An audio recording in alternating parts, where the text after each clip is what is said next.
ازيكم يا اخواتي، عاملين ايه؟ وفيديو جديد مع محمد حامد. لو اول مره تشوفني، لو ما عملتش اشتراك انزل اعمل اشتراك وفعل زر الجرس عشان يوصلك كل جديد. زر السبسكرايب واللايك ما بيكهربش يا معلم. انزل اعمل سبسكرايب عشان تشوف مني كل جديد. ليه قطر ممكن تعمل احسن او افضل كاس عالم ممكن انت تشوفه لينا كمسلمين؟ ليه؟ اسباب كتير جدا قطر هتعمل كاس عالم مثالي حرفيا للمسلمين. ليه؟ لان انت كاجنبي اول ما تنزل قطر هتلاقي في كل الشوارع كلها احاديث نبويه وحاجات تعريف عن الاسلام في لوحات وحاجات كده، وان هو حاجات كمان تعريف للاسلام وحديث عن النبي عليه السلام، وحاجات كتير فشخ موجوده عن الاسلام موجوده في تعريفات كده كلوحات او موجوده في لوحات اعلانيه في قطر كلها تقريبا.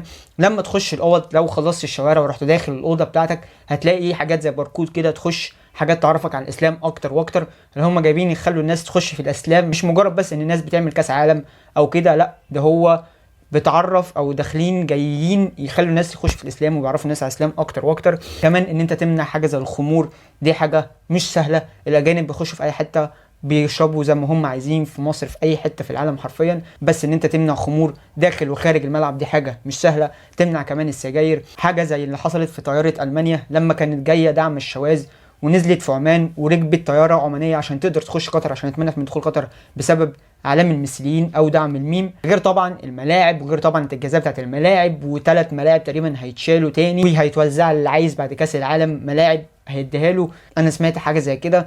غير طبعا الحضور، غير طبعا التنظيم، غير طبعا الفنادق، غير طبعا كل حاجه مثاليه. احنا بنتكلم لينا كمسلمين بره الكوره تجهيزات حرفيا يعني مش طبيعيه. قطر بتستضيف كاس عالم عشان تدخل ناس اكتر للاسلام، مش عشان مجرد بس استضافه كاس عالم وكوره، لا حرفيا كاس عالم فعلا مثالي.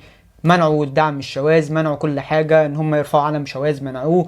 كل الحاجات دي كلها خمور زي ما قلت والسجاير والحاجات دي كلها حاجات فعلا مثاليه. تعريف عن الاسلام والاحاديث النبويه دي كلها حاجات برضو مثاليه لينا كمسلمين. قطر تقريبا هتعمل احسن كاس عالم لينا كمسلمين ممكن نشوفه. كاس عالم فعلا حرفيا مثالي من ناحيه كل حاجه.